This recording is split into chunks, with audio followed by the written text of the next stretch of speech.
According to the Bible, Jesus Christ was circumcised on the 8th day after his birth. Until 1960, the Catholic Church celebrated this day as Circumcision Day, and in medieval times, the holy foreskin was worshipped in many European churches. According to the Gospel of Luke, chapter 2, it says, quote, "And when 8 days were fulfilled to circumcise the child, his name was called Jesus, the name called by the angel before he was conceived in the womb." The circumcision of Christ became a very common subject in Christian art from the 10th century onwards, one of numerous events in the life of Christ to be frequently depicted by artists. The circumcision controversy in early Christianity was resolved in the 1st century so that non-Jewish Christians were not obligated to be circumcised. Circumcision soon became rare in most of the Christian world, except the Coptic Church of Egypt, where circumcision was a tradition dating to pre-Christian times. Most rabbis, imams, and biblical scholars trace circumcision to an alleged covenant made between God and Abraham, as put forth in the book of Genesis. However, a bas-relief on an Egyptian sarcophagus predating the accepted birth of Abraham shows male circumcision being practiced as a ritual prior to entry into the priesthood.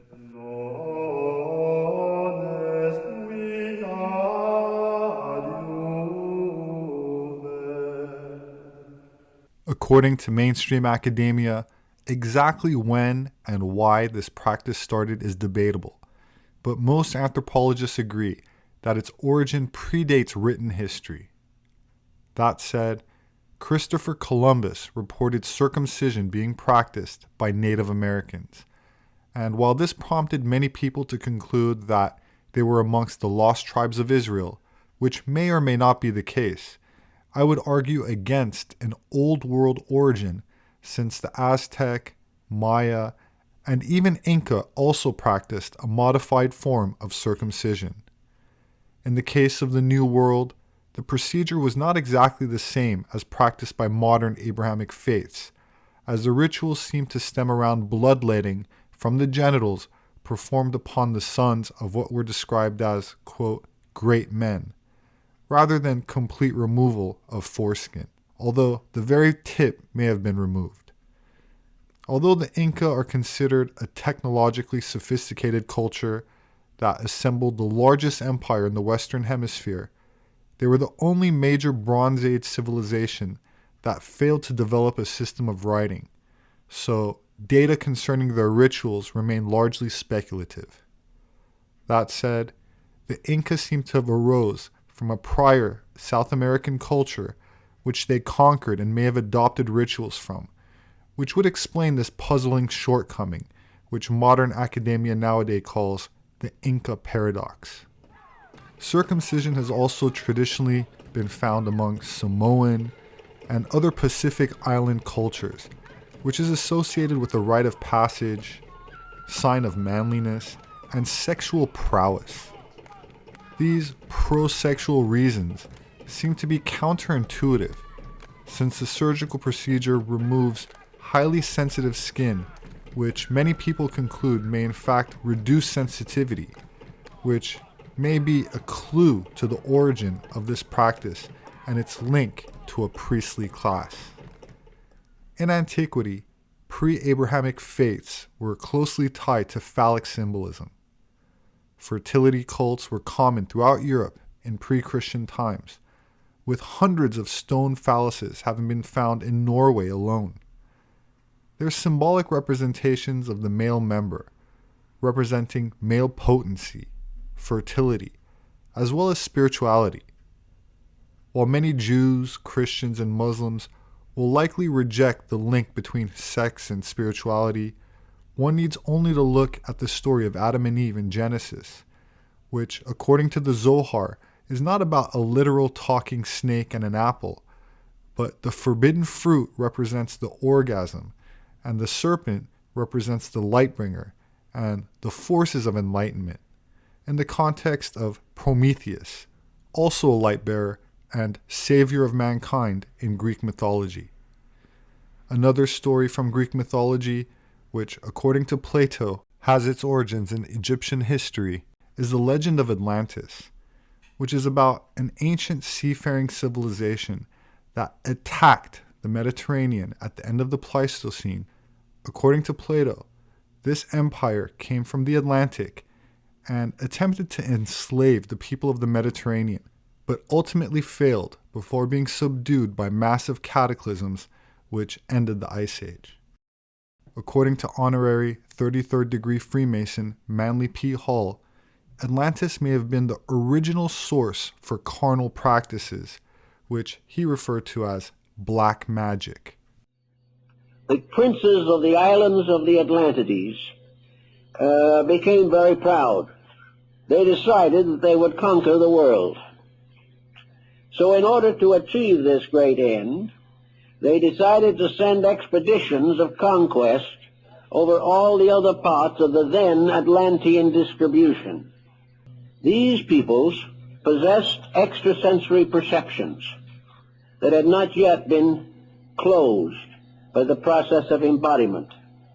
They were like the extrasensory perceptions of small children, in whom faculties are partly active, which are now dormant in our racial groups.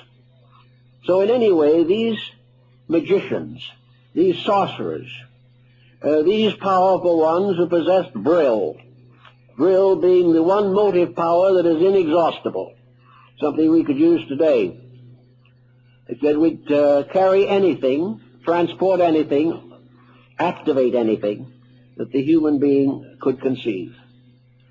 And so in their pride, these princes decided near the end of their time to invade what is now Europe. They decided to invade in the areas of the Mediterranean, North Africa, and the Near East. So they sent great fleets to conquer these countries. Everywhere the sea was the source of instruction. Something came from the sea. We can't dogmatize what it is, but it is interesting that at a remote period, certainly 8,000 or 10,000 years ago, if not more, doctrines and concepts and beliefs reached all parts of the world and are still reserved and preserved in all the mythologies, legends, and allegories of ancient peoples, and were recognized as the ultimate source of civilization. But in any event, far back, there were forms of life and culture very different from what we have today, which destroyed themselves by the misuse of the spiritual powers of life. That these people who are said to have come and brought all the secrets of life to these primitive peoples could have been the citizens of the great Atlantic Empire, the empire that was far higher and far more advanced in many ways even than we are today. Their civilization was different. They were not bound tremendously to an industrial program. They didn't need it, and we wouldn't need it if we developed the resources within ourselves. The idea that we have to run the planet the way we're running it now simply means that we do not recognize that within ourselves are the answers to the questions that we now find so difficult. That actually, if we use the interior potential we have, we would have no need of all the problems of depressions and all the mysteries of exploitation that we suffer from today. So, in that type of thinking, we might also find a source for much of our religious thinking. These mysterious priests of the serpent of the city of the sun. These priests were undoubtedly wise in the mysteries of life. The ancient rites and mysteries of the Greeks and Romans and Egyptians, the secret and esoteric teachings that have descended to us from unknown antiquity, may very well have originated among the esotericists of Atlantis. we have some suspicion that many of the civilizations of the Near East, and perhaps even of the Far East, originated among these transplanted peoples who had gone away from the cause of death. It is stated in the Atlantic story that a great number of the gods of Egypt were, we'll say, refugees from Atlantis. That the gods of the Egyptians were Atlantean deities who originally, perhaps, actually and physically lived as leaders of their peoples. In any event, the idea that the world was populated, in one sense, by refugees is not unreasonable. Another story of the same type, which is found in many parts of the world, states that the Atlanteans earned their final destruction by an attempt to invade Europe, that they raised a great army and sent it against Europe and North Africa. And this great army was on the march and was in these areas, claiming them, when the Central Islands were destroyed. Therefore, these armies could not return. There was no place to go back to. And many of them settled and mingled with the peoples of these areas to form some of these wonderful and mysterious civilizations which we have no real explanation for. We have very little explanation for how racial differentiation in recent times came about. The various anthropologists and so forth have charts showing what happened. But as is the case in most of science, no one seems to know how it happened or why it happened. These things occurred. New bloodstreams came forth, mingled and mixed and intertwined, and each one brought with it part of its own culture. And these parts of ancient cultures seem to linger on, perhaps in lingual differences, in arts and crafts, in psychological structures, in habits and principles, and even to a measure in bodily form and structure. Is it true that a civilization existed long ago which knew what we do not know today?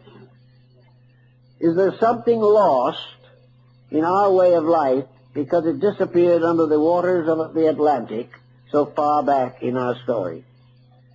Is it true that there were giants upon the earth in those days, mental giants, that had skills and abilities which they had derived from the studies of esoteric matters? Did black magic originate in Atlantis? It probably did, according to the Platonic discussion, because it was in Atlantis that for the first time man disobeyed the gods. And from disobedience fell the angels. The entire story of human progress, so-called, is today very largely a record of disobedience. The individual has broken the rules of life. Some people, having broken the rules of life, try to study esoteric matters, hoping to find the secrets of some strange magic of long ago. There are records of legends and accounts everywhere of secret teachings, esoteric schools. There are accounts of ways by which the human being can develop faculties and powers at present beyond his capacity. Honorary 33rd degree Freemason Manly P. Hall, who literally wrote the book on the occult, stated that black magic likely started in Atlantis, and that some of the Atlanteans probably survived the cataclysms that ended the Pleistocene to settle on both sides of the Atlantic. All forms of magic, regardless of intent, involves the harnessing and transmutation of sex energy, which is the true esoteric purpose for circumcision, which allegedly aids the practitioner in occult tantric practices, the idea being to redirect one's life force energy without prematurely expelling it via climax. If there's any truth to an Atlantean source of occult practices stretching back into prehistory, then we can revisit the topic of my last upload called Origin of the Sea People, where I made the case for the Sea People being Atlantean refugees who also unsuccessfully invaded the Mediterranean several times during the Holocene. Of course, many of the Sea People went on to settle parts of the Americas and the Mediterranean, mixing in with what are generically known as Phoenicians, among others, but many were also enslaved by the Egyptians, as depicted on the great Karnak inscription of the pharaoh Merenptah, stating that at least 3 of the Sea Peoples, the Ekwesh, the Sheklesh, and the Sheridan, were circumcised.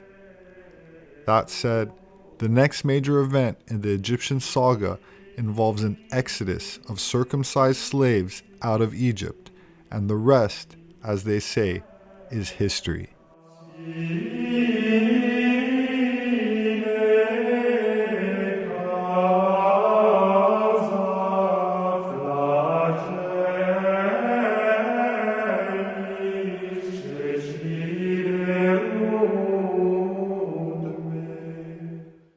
Most people are familiar with the story of Moses leading captive slaves out of Egypt, eventually settling in what is now modern Israel. The other name for this part of the Levant is called Palestine, which gets its name from the Philistines, also thought to be one of the Sea People. One of the 12 tribes that comprised what are known today as Israelites was the tribe of Dan, who were symbolically represented by the serpent and the color red. The most famous Philistine was Goliath, known for his giant stature, and the most famous Danite was Samson, known for his supernatural strength.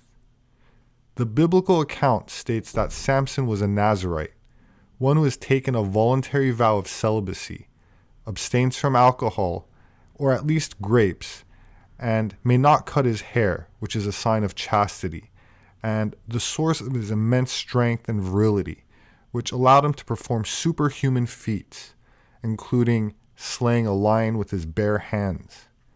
His legendary power was drained from him when his hair was symbolically cut by Delilah, who was also a Philistine, and is often depicted nude in bed with Samson because the cutting of his hair represents the carnal act which weakened Samson's vril, or life force energy.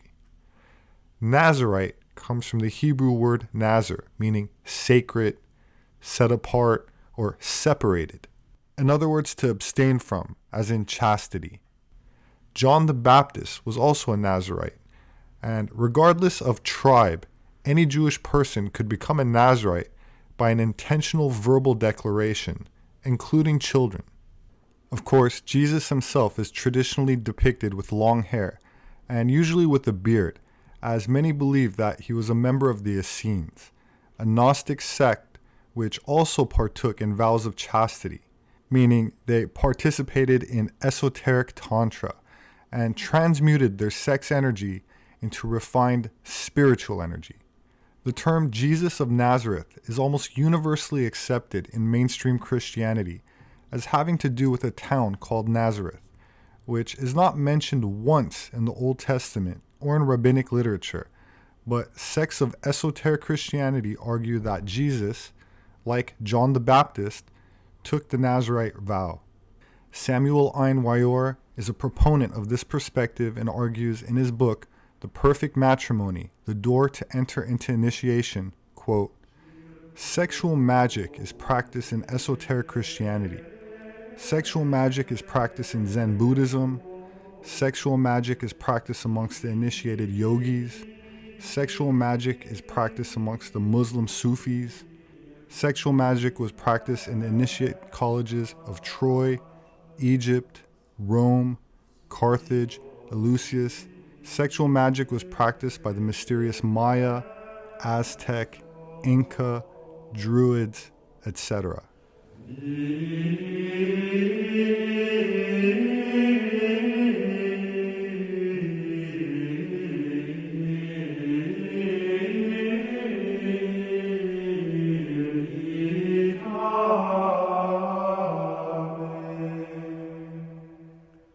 Esoteric Christianity represents the unveiled teachings of the mysteries of the gospel normally concealed to the public. In 200 AD, Saint Clement of Alexandria wrote in his book, De Stromata, quote, "The mysteries of the faith are not to be divulged to all. It is requisite to hide in a mystery the wisdom spoken, which the Son of God taught." Saint Clement, also known as Clement of Alexandria, was a Christian theologian and philosopher, familiar with the classical Greek philosophy and literature, as well as pre-Christian Jewish esotericism and Gnosticism. In one of his works, he argued that Greek philosophy had its origin among non-Greeks, claiming that both Plato and Pythagoras were taught by Egyptian scholars. According to Saint Clement, who is regarded as a church father, there are mysteries within the Christian doctrine, and they are not normally exposed unless you've had some type of special teaching. We can find this sentiment mirrored in the New Testament itself in Matthew 13, quote, "And the disciples came and said to him, 'Why do you speak to them in parables?' He answered and said to them, 'Because it has been given to you to know the mysteries of the kingdom of heaven, but to them it has not been given.'" Many people seem to think that these mysteries are exposed by simply reading the Bible, but the word mystery means something of which initiation is necessary, a secret doctrine. In other words, no matter how high your IQ is, you can't just figure it out unless it's explained to you by someone that knows the esoteric content. The word esoteric has the root eso, which means interior or within.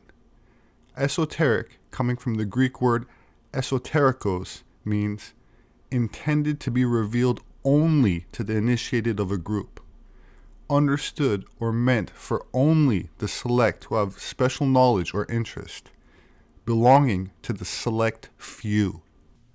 While this degree of secrecy might strike some as being deceptive, the idea was, at least in antiquity, that during this time it was very important to withhold the esoteric doctrine from those not yet ready for it, and instead to give them a teaching that would help to prepare them. And for those that were prepared, the inner esoteric doctrine was revealed. The very nature of the Bible and many other ancient scriptures is that both of these teachings are within the same books, within the same scriptures. As Jesus stated, those that have ears to hear it and eyes to see it, they see the level of teaching that they can comprehend. As St. Paul states, some are not yet ready for the meat. They are not ready for the solid food. They are ready for the milk. Quote, "And I, brethren, could not speak to you as to spiritual people, but as to carnal, as to babes in Christ. I fed you with milk and not with meat, for until now you were not able to receive it, and even now you are still not able." So, this is the way it has been for a long time. Unfortunately, the modern forms of Christianity, Islam, and Judaism that are popular and prevalent deny an esoteric aspect to the symbolism which they interpret at face value. Just as the Zohar stated, what happens is that they inherit only the cloak, the veneer, the outer dress of the teachings, which are good, but only for a certain level.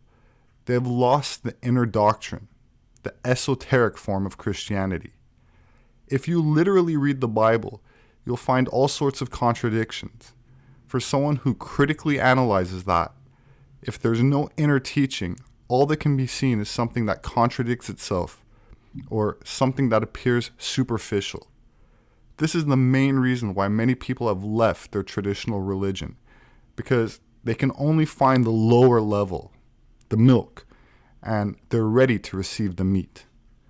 That said, while there may have once been legitimate reasons to have an inner doctrine, veiled from the general public and from power structures that employed corporal punishment, times have changed, and in the modern age of information, I believe it's important to properly interpret and disseminate the occult information, because not everybody that claims to possess the inner teachings legitimately has them, and those that do have exploited this knowledge to further a political agenda and not a spiritual one. In traditional forms of Christianity, because Jesus died on the cross, all of our sins are washed away, and all that is required is faith, or good works based upon faith, for the removal of our guilt, making the sinner righteous again. This is viewed in the exoteric way, as a historical fact. From an inner or esoteric perspective, while the events 2,000 years ago attributed to Jesus are still revered, all of this must be understood as something happening within the individual and relevant today. Those events of the New Testament are pointing towards spiritual realities that must occur within ourselves. All of the characters of the Bible are related to certain aspects of ourselves. So, from an esoteric perspective, what is meant by the world is our own inner world.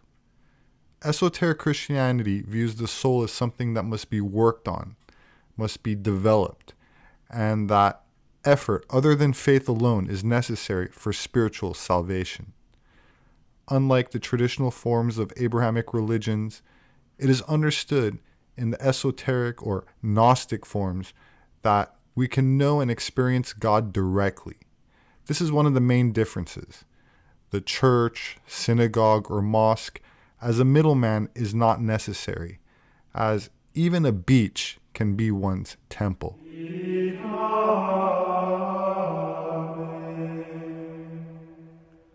Gnosis is the Greek word for knowledge, and the idea that there's a spark of divinity within us that can provide us with knowledge of the divine.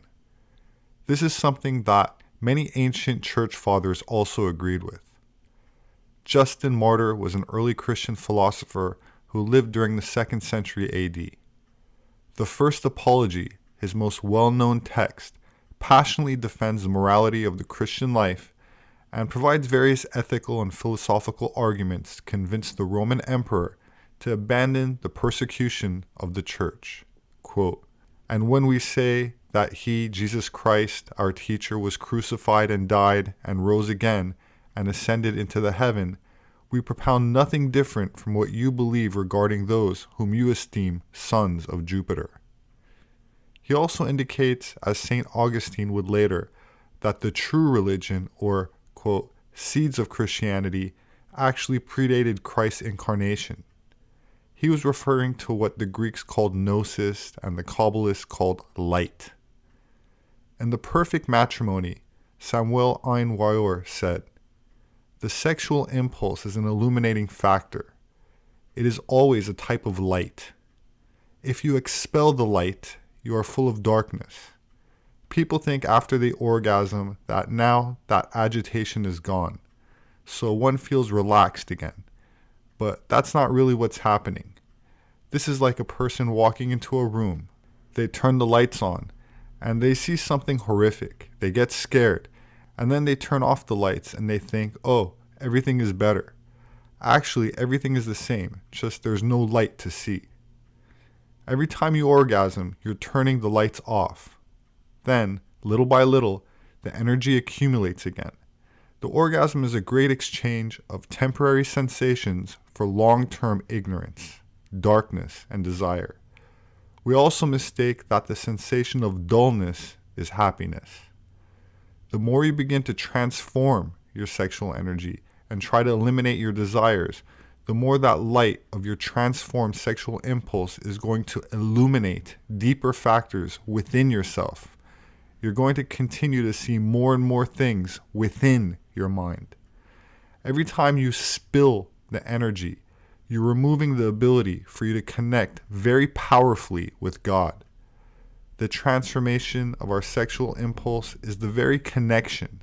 This is the very type of energy that allows us to receive and send the information between us as soul and spirit. Our energy is like a fluidic transceiver, like an antenna that is made out of fluid, And that fluid is all of our nervous energies. Not nervous as in anxious, but as in our nervous system. When you transmute sexual energy, your whole body becomes an antenna for receiving the signals, for receiving the beauty of the world. Then you are tapped into a limitless, universal nature of compassion. When you are tapped into that, the small types of trivial things do not upset us so much, and we find a wellspring of happiness, of joy, of beauty, of knowledge coming from within ourselves. The doctrine of sexual transmutation is at the very essence, the very core, the very beginning of esoteric Christianity. Matthew 19 talks about eunuchs, but this needs to be understood symbolically. But he said unto them, all men cannot receive this saying, only they to whom it is given.